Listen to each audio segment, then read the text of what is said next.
Hello and welcome my dear students, I am Rushali ma'am from VM academy classes Nashik. हम देख रहे हैं हमारे 11th का बायोलॉजी और हम देख रहे हैं चैप्टर नंबर 16, लास्ट चैप्टर है हमारे सिलेबस का, स्केलेटन एंड मूवमेंट। तो एक इम्पॉर्टेंट टॉपिक है। तो आज लास्ट लेक्चर में हमने देखा था मसल का कॉन्ट्रैक्शन देखा था। तो आज का लेक्चर नंबर 3 है। आज के लेक्चर में हम देखेंगे रिलैक्सेशन ऑफ मसल फाइबर कैसे होता है, प्रॉपर्टीज क्या होंगे मसल के ऑन इलेक्ट्रिक स्टिमुलेशन, एंड जो स्केलेटल सिस्टम होते हैं उसका थोड़ा सा इंट्रोडक्शन को देखेंगे। तो चलो स्टार्ट करते हैं। Relaxation of muscle fibre, properties of muscles on electric stimulation and skeletal system with VM academy Nashik. Next हमें देखना है relaxation of muscle fibre. Muscle fibre कैसे रिलैक्स होंगे उसे हमें डिटेल में जानना है। तो देखो इस पे भी क्वेश्चन है, कैन यू टेल, आपके टेक्स्ट बुक का ही क्वेश्चन है इस पे। तो क्वेश्चन ऐसा है, explain the mechanism of muscle contraction and relaxation. Muscle contraction और रिलैक्सेशन का मैकेनिज्म हमें देखना है। हमें इसमें किसकी डायग्राम भी देखनी है। तो पहले देखते हैं हम मसल रिलैक्सेशन। तो पहले क्या होगा, तो मैकेनिज्म ऑलरेडी हम देख चुके, मैकेनिज्म और उन्होंने क्या पूछा है, मसल कॉन्ट्रैक्शन एंड रिलैक्सेशन। तो मैकेनिज्म ऑलरेडी हम देख चुके, तो डबल नहीं देखेंगे हम मसल रिलैक्सेशन देखते पहले। During relaxation all event occurs in reverse direction. जो कॉन्ट्रैक्शन में हुआ था वो सारे इवेंट होंगे लेकिन रिवर्स डायरेक्शन में होंगे, मतलब वहाँ का लास्ट इवेंट यहाँ का फर्स्ट इवेंट होगा। तो ऐसे रिवर्स करते करते क्या होगा, मसल रिलैक्स होगा। When the stimulation is the terminated, जब भी स्टिमुलेशन क्या हो जाएगा, टर्मिनेट हो जाएगा, टर्मिनेट मतलब एंड हो जाएगा, द एक्टोमायोसिन कॉम्प्लेक्स ब्रोक होगा। वहाँ पे लास्ट में क्या हुआ था, एक्टोमायोसिन कॉम्प्लेक्स फॉर्म हुआ था और क्या हुआ था, स्लाइड हो चुका था एक्टिन मायोसिन और वहाँ पे कॉन्ट्रैक्शन हुआ था। तो यहाँ पे वहाँ पे जो एंड हुआ था वहाँ से स्टार्ट होगा। तो एक्टोमायोसिन कॉम्प्लेक्स ब्रोकन होगा, ब्रोक डाउन हो जाएगा, ब्रेक होगा। यहाँ पे मायोसिन हेड क्या होगा, get detach from the actin filament. जो अटैच हो चुका था अभी क्या हो जाएगा, डिटैच होगा, और इस डिटैचमेंट में यूटिलाइजेशन होगा एटीपी का। वहाँ पे रिलीज हुआ था, यहाँ पे क्या होगा, यूटिलाइजेशन होगा एटीपी का। Also Ca++ calcium ion is pump back. वहाँ पे रिलीज हुए थे, यहाँ पे पम्प बैक मतलब वापस चले जाएंगे इनटू द सैक्रोप्लाज्मिक रेक्टिकुलम। जहाँ से आए थे वहीं पे Ca++ आयन वापस चले जाएंगे। This process is to in the energy dependent. तो ये प्रोसेस क्या है, एनर्जी डिपेंडेंट। तो एनर्जी डिपेंडेंट प्रोसेस होगी और इस प्रोसेस में यूटिलाइजेशन होगा किसका, एटीपी का। तो यहाँ पे एटीपी का यहाँ पे यूटिलाइजेशन होता है, मतलब यूज होता है ATP. As a result in the troponin and tropomyosin complex is restore. जो कॉम्प्लेक्स पहले क्या है, डिटैच हो चुका था, वापस जिसने क्या किया था, एक्टिव साइड को कवर किया था, वो कॉम्प्लेक्स वापस फॉर्म होगा। कवर द एक्टिव साइड, तो एक्टिव साइड एक्टिन फिलामेंट की ये क्या कर लेगा, कवर कर लेगा। Due to disappearance of Ca++। Ion ने इसे क्या किया था, एक्टिव साइड से दूर किया था। अभी Ca++ आयन ही वापस अपनी जगह पे चले गए, तो ये क्या होगा, एक्टिव साइड को वापस कवर कर लेगा। The interaction between the actin and myosin ceases and the actin filament return back to their original position. तो यहाँ पे एक्टिन मायोसिन अपने ओरिजिनल पोजीशन पे आ जाएगा। This result in the muscle relaxation. ये क्या होगा, मसल रिलैक्सेशन होगा। तो देखो डायग्राम में यहाँ पे रिलैक्सेशन और कॉन्ट्रैक्शन दोनों रिवर्सिबल प्रोसेस है। सैक्रोमर्क के अंदर होते हैं, यहाँ पे थिक फिलामेंट मायोसिन फिलामेंट होता है जो ग्रीन कलर का दिखाया गया है, थिन फिलामेंट होता है जो एक्टिन फिलामेंट का होगा जो रेडिश कलर से दिखाया जाएगा। तो पहले देखो यहाँ पे क्या है, रिलैक्स है मसल, दूसरे इसमें कॉन्ट्रैक्ट है। तो पहले इसमें साइज बड़ी है, दूसरे में साइज थोड़ी सी छोटी हो गई है। तो इसे क्या कहा जाता है, relaxation and contraction of muscle. Diagram को एक बार ड्रॉ कर लो। नेक्स्ट क्वेश्चन एक्सरसाइज का है, write short note on role of calcium ion in contraction and relaxation of muscle. तो Ca++ आयन का क्या रोल है contraction and relaxation of muscle में। तो calcium ion play major role, major भी कह सकते हो, इंपॉर्टेंट भी कह सकते हो। मेजर रोल क्या करता है, ये प्ले करता है दोनों प्रोसेस में in the contraction and relaxation of muscle.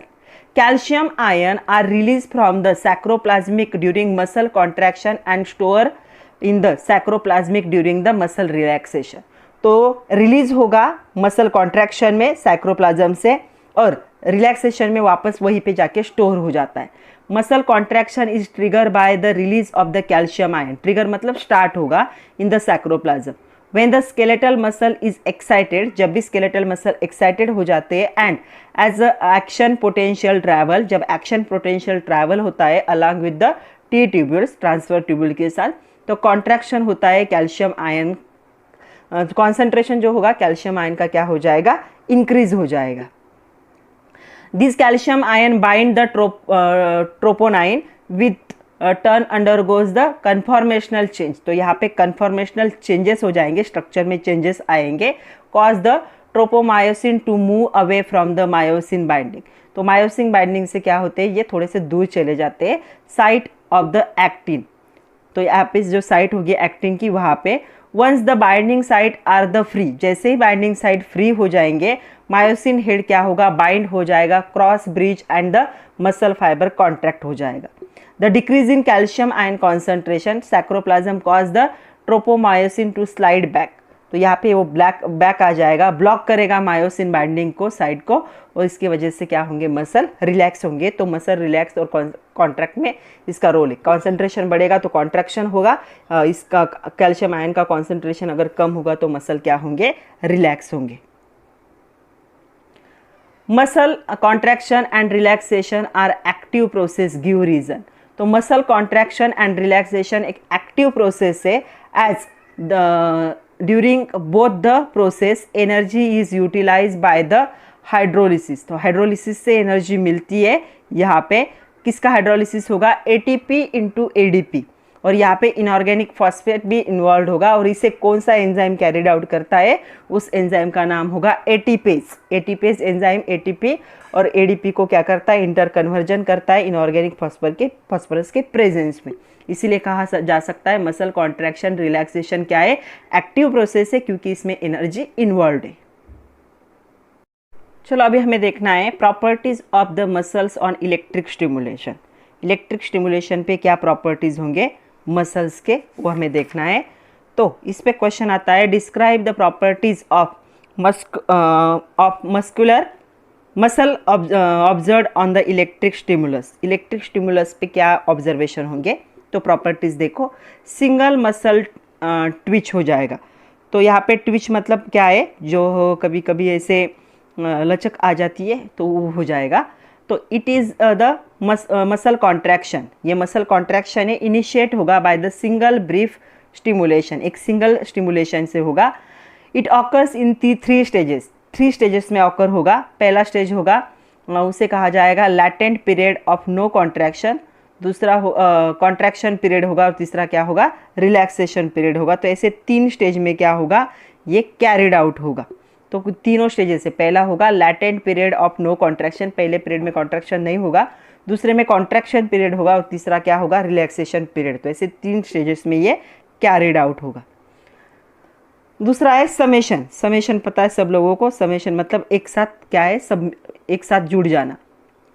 If the muscle is stimulated before the end of the Twitch, तो ट्विच के पहले अगर ये क्या हो जाता है, एंड हो जाता है, तो यहाँ पे जनरेट होगा ग्रेटर टेंशन, एक टेंशन जनरेट होगा.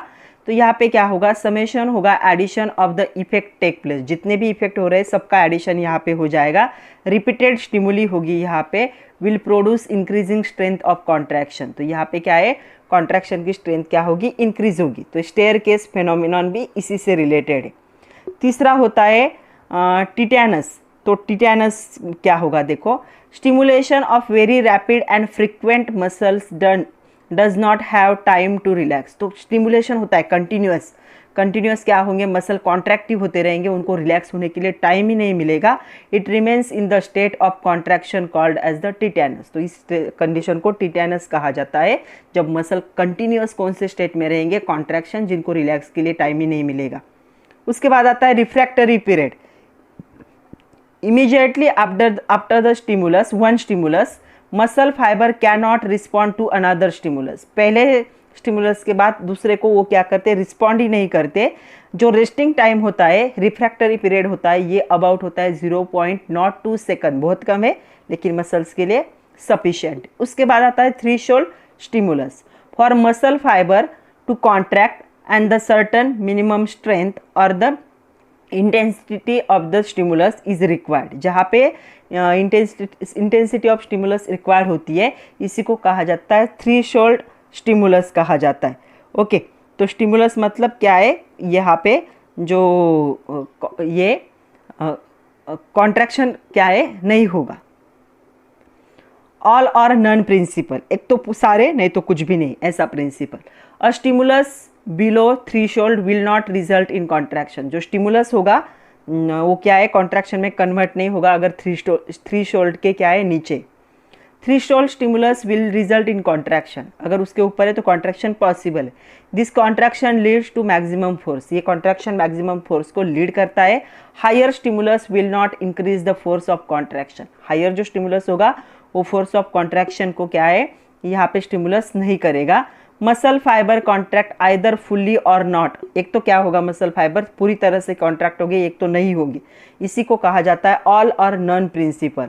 All type of muscle and nerve fibre obey this law, एक तो सारे क्या होंगे, कॉन्ट्रैक्ट होंगे, नहीं तो कोई भी कॉन्ट्रैक्ट नहीं होगा। नेक्स्ट देखो, ऑक्सीजन डेप्थ कहा जाता है। तो डेप्थ मतलब क्या करना, एक जगह पे उनको इकट्ठा करके रखना ऑक्सीजन को। ड्यूरिंग द स्टेनस मतलब heavy exercise the oxygen supply of muscle rapidly insufficient to maintain the oxidative phosphorylation of the respiratory substrate. तो देखो, अगर कोई भी हेवी एक्सरसाइज करते हो, स्विमिंग, रनिंग, साइकिलिंग जैसे, तो या फिर एरोबिक्स, तो क्या होगा, आपको ऐसे रेस्पिरेशन, हमारी सांस फूल जाती है। तो क्यों हो रहा है ये, ऑक्सीजन का सप्लाई कम हो जाता है, इनसफिशिएंट होता है। At this stage muscle contract and aerobically, तब मसल एंड एरोबिकली क्या होते हैं, कॉन्ट्रैक्ट होते हैं in absence of air. Accumulate करेंगे लैक्टिक एसिड को एरोबिक ग्लाइकोलिसिस से, तो लैक्टिक एसिड को एक्यूमुलेट करते हैं। लैक्टिक एसिड ये जो प्रोड्यूस होगा ये लेस एटीपी होगा और थोड़ा सा टॉक्सिक होगा, क्योंकि ये क्या हो रहा है, एक्यूमुलेट हो रहा है, डिपॉजिट हो रहा है। तो इसकी वजह से टायर्डनेस, पेन, मसल क्रैम्प ये होता है। अगर एक्सरसाइज करते हो तो ये सब कुछ होगा, बिकॉज लैक्टिक एसिड क्या होगा, एक्यूमुलेट होगा, और ये क्या होता है, थोड़ा सा टॉक्सिक होता है, उसकी वजह से पेन, मसल क्रैम्प या टायर्डनेस ऐसा आता है एक्सरसाइज के बाद। During recovery oxygen consumption of muscle far exceed than that of the resting time.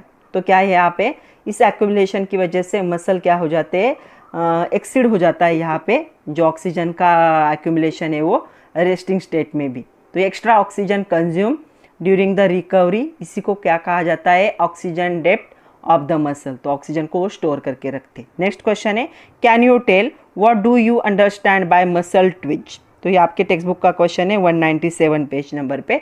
तो ट्विच तो अभी हमने देखा इसी अब इससे पहले क्वेश्चन वाले पॉइंट में। तो ट्विच मतलब लचक आ जाना। तो इनवॉलेंट्री कॉन्ट्रैक्शन होता है मसल फाइबर का, जिसे क्या कहा जाता है, मसल ट्विच। तो इनवॉलेंट्री कॉन्ट्रैक्शन हो जाएगा जो आपके काबू में नहीं है। अभी हमें देखना है स्केलेटल सिस्टम। स्केलेटल सिस्टम में देखो, पहला क्वेश्चन है, what is the difference between endoskeleton and exoskeleton. तो जो बोन इंटरनल स्केलेटन होता है, बोनी, उसे एंडोस्केलेटन कहा जाता है, और जो रिजिड एक्सटर्नल कवरिंग होता है बॉडी का, उसे एक्सोस्केलेटन कहा जाता है। Supportive structure present inside the body forms the endoskeleton, and when the supportive structure are present on outer surface of the body is called as the exoskeleton. Exo outer, endo inner. Name the tissue that forms the structural framework of the body. तो cartilage and the bone. Bone के साथ cartilage tissue क्या होते हैं, join होते हैं, दोनों मिलके क्या है, हमारे बॉडी का एक फ्रेमवर्क बनाते हैं, हमारे बॉडी को एक स्पेसिफिक स्ट्रक्चर प्रोवाइड करते हैं। नेक्स्ट क्वेश्चन देखो, ये भी आपके टेक्स्ट बुक का एक क्वेश्चन है, 198 पेज पे दिया है। Exoskeleton component change the from lower to higher group of animal. This includes the chitinal structure, nails, horns, hooves, scale, hair, shell, plate, fur, muscular foot, tube foot etcetera. तो हमें कुछ question के answer देने हैं। Do you know any this exoskeleton structure help in movement of the locomotion? तो nail, hooves, scale, plate, muscular foot, tube feet help करते हैं movement and locomotion में। तो कुछ एनिमल में ये प्रेजेंट होते हैं, इनकी हेल्प से वो मूवमेंट कर सकते। How do scale end plate help in the movement and locomotion.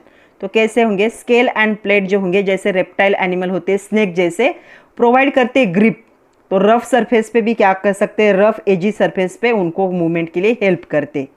Area are the scale of the fish and that of snake are similar, तो स्केल जो होते हैं फिश के और स्नेक के सिमिलर होते हैं। Fishes have the dermal scale, तो बोनी स्केल होते हैं फिश के सरफेस पे, वेयर एज रेप्टाइल जैसे स्नेक होता है उसके बॉडी पे जो होते हैं वो इपीडर्मल स्केल होते, उसे क्या है स्क्रूट्स भी कहा जाता है। हॉर्नी होते हैं, थोड़े से टफ होते हैं, एक्सटेंशन आउटर लेयर होता है स्किन के पे प्रेजेंट, तो दोनों का क्या होगा डिफरेंट होगा। नेक्स्ट क्वेश्चन है find out more information about exoskeleton structure and their role in the movement and locomotion. तो एक्सोस्केलेटन स्ट्रक्चर जो होगा ये प्रोवाइड करता है support, help in movement, also provide the protection from the predator, जो आपके enemy होंगे एनिमल के उनसे वो प्रोटेक्ट करता है एक्सोस्केलेटन। हॉर्न होंगे तो क्या होंगे, वो प्रोटेक्ट करेगा। This exoskeleton structure vary from the organism to organism, तो ये स्ट्रक्चर क्या होता है, वैरी होता है ऑर्गेनिज्म टू ऑर्गेनिज्म, हर एक अलग होगा। तो echinoderms have tube feet for the locomotion, ये जो एनिमल होंगे तो इनके पास क्या होते हैं, ट्यूब फुट होते हैं, फिट होते हैं लोकोमोशन के लिए। जो मोलस्का होते हैं उनके पास चिटन होते हैं, उनके पास मस्कुलर फुट होते हैं मूवमेंट के लिए एंड लोकोमोशन के लिए। तो ऐसे क्या है अलग अलग एनिमल के पास क्या है एक्सोस्केलेटन की हेल्प से वो मूवमेंट कर सकते हैं। Next question, do you remember what are the component of skeletal system. तो कंपोनेंट क्या है स्केलेटल सिस्टम के, bone, tendon, ligament and joint, तो ये सबसे स्केलेटन सिस्टम बनी। बोन इंपॉर्टेंट है, देन टेंडन्स इंपॉर्टेंट है, बोन के साथ लिगामेंट अटैच होते हैं वो इंपॉर्टेंट है, वो मूवमेंट में हेल्प करते हैं, और बोन के अलग अलग जॉइंट जो होंगे वो हेल्प करेंगे। व्हाट दे क्वेश्चन ऐसा है, what type of bones are present in our body. तो हमारे बॉडी में लॉन्ग बोन प्रेजेंट होते हैं, शॉर्ट होते हैं, फ्लैट बोन होते हैं, इरेगुलर बोन होते हैं, और सबसे इंपॉर्टेंट सेसामॉइड बोन्स होते हैं। तो इन सब टाइप के बोन्स हमारे बॉडी में प्रेजेंट होते हैं। तो सेसामॉइड मतलब एकदम स्मॉल साइज के बोन भी हमारे बॉडी में प्रेजेंट होते हैं। How do bone help in the various वे, तो बोन कैसे वेरियस वे से हमें हेल्प करते हैं। तो bone form the framework of our body, हमारे बॉडी का फ्रेमवर्क बनाते हैं bone. This provide shape to the body, तो हमारे बॉडी को एक स्पेसिफिक शेप देने का काम बोन करेंगे। दे प्रोटेक्ट वाइटल ऑर्गन, हमारे जो इंपॉर्टेंट ऑर्गन है जैसे हमारा हार्ट है, हमारे लंग्स है, हमारी किडनी है, इन सब ऑर्गन को क्या करते हैं, वो वाइटल ऑर्गन होते हैं इंपॉर्टेंट ऑर्गन, इनको क्या करते हैं वो प्रोटेक्ट करते हैं। स्मूथ फंक्शनिंग बॉडी का उनके वजह से होता है। जॉइंट्स जो होंगे between the bones help in movement and locomotion, तो हमारे हाथों पैरों में जितने भी जॉइंट है उनकी हेल्प से हम क्या कर सकते हैं, मूवमेंट और लोकोमोशन, एक जगह से दूसरी जगह पे जा सकते। They provide the firm surface for attachment of muscle, तो ये जो बोन है ये मसल के अटैचमेंट के लिए एक सरफेस प्रोवाइड करते। They are the reservoir of calcium and form a component site for the haemopoiesis, तो यहाँ पे क्या होता है हीमोपोएसिस, यहाँ पे क्या होता है प्रोडक्शन जो होता है आरबीसीज का इनके अंदर होता है, और कैल्शियम भी यही से बोन मैरो से हमें क्या बनता है हमारा आरबीसी बनता है। तो प्रोडक्शन होगा ब्लड सेल का बोन से ही होता है, और इसी बोन में कैल्शियम भी प्रेजेंट होता है जो हमारे बॉडी के लिए इम्पॉर्टेंट है। तो इतनी सारी क्या है वेज है जो इससे बोन हमारे बॉडी को हेल्प करते हैं। Next, use your brain power, question आपके टेक्स्ट बुक का पेज नंबर 198 पे। Can you compare bone, muscle and joint with the help of location with any simple machine you have studied earlier. तो ऐसा कोई machine है जिससे आप क्या कर सकते हो, इन सबको कंपेयर कर सकते हो। तो bone, muscle and joint can be compare to simple machine called as the lever, तो लेवर नाम का मशीन है, लेवल नहीं है lever, LEVER। Joints are the क्या हो सकते हैं यहाँ पे फलक्रम हो सकते हैं respective muscle generation and the force required to move the bone associated with joint. तो जॉइंट के साथ बोन का क्या होता है यहाँ पे मूवमेंट होता है। तो जो वो यहाँ पे मशीन होगा उसका नाम क्या होगा, लेवर होगा। Explain the 3 type of lever found in human body, तो हमारे बॉडी में 3 टाइप के लेवर है। 3 type of levers are the follows. पहला होता है class 1 lever, joint between the first vertebra and the occipital condyle skull is an example of class 1 lever. तो हमारे स्कल के जो जॉइंट होंगे और वर्टिबल कॉलम के साथ जो जॉइंट होता है उसे क्लास 1 कहा जाता है। यहाँ पे क्या होगा, the force is the directed towards the joint, तो ये फोर्स डायरेक्ट जॉइंट की तरफ होगा, उससे क्या कहा जाएगा, फल्क्रम कहा जाएगा। Contraction of back muscle provide force while the part of head that is raised act as a resist. तो हमारा हेड क्या है, दोनों साइड में जा सकता है, पीछे नहीं जा सकता, क्यों, क्योंकि वहाँ पे वो जॉइंट है। तो यहाँ पे रेजिस्टेंस मतलब आर को दिखाया जाएगा, फल्क्रम मतलब एफ दिखाया जाएगा, और एफर्ट्स क्या होते, ई होते। तो देखो ये पहला लेवर 1 का जॉइंट देखो, लेवर 2 का देखो, और लेवर 3 का देखो। तो लेवर 1 का हमारा हेड और वर्टिबल कॉलम को ज्वाइन करता है। दूसरा जो होगा human body raise to the toe is the example, हम टोज पे रेज हो सकते हैं, ये एक एग्जाम्पल है सेकंड क्लास लेवर का। Toe act as the fulcrum, वो फल्क्रम की तरह एक्ट होगा। कॉन्ट्रैक्टिंग काल्फ मसल्स प्रोवाइड होंगे, यहाँ पे वो फोर्स रेज करेंगे, और यहाँ पे क्या होगा, एक्ट होगा रेजिस्टेंस। तो यहाँ पे FRE ऐसा अरेंजमेंट होगा। तीसरा होता है क्लास 3 लेवर, यहाँ पे क्या होगा, फ्लेक्सिशन होगा। देखो forearm as and elbow, तो हमारे एल्बो से और फोर आर्म का जो जॉइंट होगा वहाँ पे एग्जिबिट करेगा लेवर 3 को।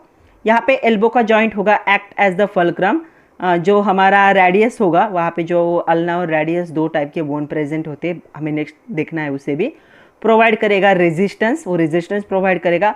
कॉन्ट्रैक्शन होगा बाइसेप मसल में, वो प्रोवाइड करेगा मूवमेंट। तो यहाँ पे REF टाइप का होगा। तो ये 3 टाइप के क्या है, क्लास 2 का भी हमने देख लिया डायग्राम में, क्लास 3 लेवल भी देख लिया। Use your brain power. Why are the long bones slightly bent and not straight. तो हमारे जितने भी लॉन्ग बोन है, तो हमारे लॉन्ग बोन कहाँ पे प्रेजेंट है, हमारे थाइज में प्रेजेंट है, हमारे लेग्स में प्रेजेंट है, हमारे हैंड में प्रेजेंट है। तो long bones are the greater length than the width, width कम होती है और लेंथ ज़्यादा होती है। They consist of the shaft and the variable number of the epiphysis. तो यहाँ पे नंबर जो इपीफाइसिस का होता है वो भी क्या होता है, वेरिएबल होता है। दे आर स्लाइटली बेंड और the curved and absorb the stress. तो थोड़े से बेंड होते, क्या कर सके, जो स्ट्रेस है बॉडी के वेट का उसे एब्सॉर्ब कर सके। इवनली डिस्ट्रीब्यूटेड होंगे दे बोन वेट एंड यहाँ पे सेवरल डिफरेंट पॉइंट। तो अब क्या होता है, जो वो हमारे बॉडी का वेट होता है वो कम जाता होता रहता है, तो ये बोन क्या करते हैं, इवनली उस वेट को स्प्रेड कर लेते हैं। तो हमारे पैरों के बोन है, अगर हमारा वेट बढ़ गया तो भी हमारी बॉडी उसे सस्टेन कर सकती है। If long bones are straight, अगर वो स्ट्रेट होते तो जो weight of body would be unevenly distribute, तो बॉडी का वेट अनइवनली डिस्ट्रीब्यूट होता, और उसके वजह से वेट बढ़ने के बाद बोन क्या हो जाते, फ्रैक्चर हो जाते। इसीलिए जितने भी लॉन्ग बोन है हमारे बॉडी के वो थोड़े से बेंट है, स्ट्रेट नहीं है। Identify and label the different bones. तो यहाँ पे क्या है, हमारी बॉडी का स्ट्रक्चर दिखाया गया है, इसे घबराना नहीं है, ये हमारा स्केलेटन है, ह्यूमन स्केलेटन। तो देखो ह्यूमन स्केलेटन का सबसे ऊपर जो होगा क्रैनियम होता है हेड का, उसके बाद होगा हमारे शोल्डर का कैल्विकल होगा, उसके बाद शोल्डर के नीचे होगा स्कैपुला, उसके बाद हमारा जो चेस्ट में होता है वो होता है स्टर्नम, स्टर्नम के नीचे रिब्स होते हैं। फिर हमारे जो आर्म में होता है वो होता है ह्यूमेरस होगा। फिर हमारे हैंड में अल्ना और रेडियस की पेयर होती है। हमारा जो पाम होगा उसमें क्या होंगे, देखो कार्पल्स होंगे, मेटाकार्पल, उसके बाद फैलेंजेस होते हैं। उसके बाद हमारे पैरों में फ्यूमर होगा, फिर होगा पैटेला होगा, टिबिया होगा, पैर टिबिया और फिबुला का पैर होता है पैरों में। फिर हमारे टो में देखो यहाँ पे टार्सल होंगे, मेटाटार्सल फ्लैजेंजर होंगे। तो जो पीछे होता है हमारा वर्टिबल कॉलम होता है, बैकबोन जिसे कहा जाता है, और जो हमारे कमर का रीजन होगा इसे पिल्विक गिर्डल कहा जाता है। तो इन सब को हमें डिटेल में देखना है जब हम नेक्स्ट लेक्चर में देखेंगे ग्रुप ऑफ स्केलेटन। तब तक के लिए पढ़ते रहिए, नोट्स बनाइए। All the best and thank you very much my dear students.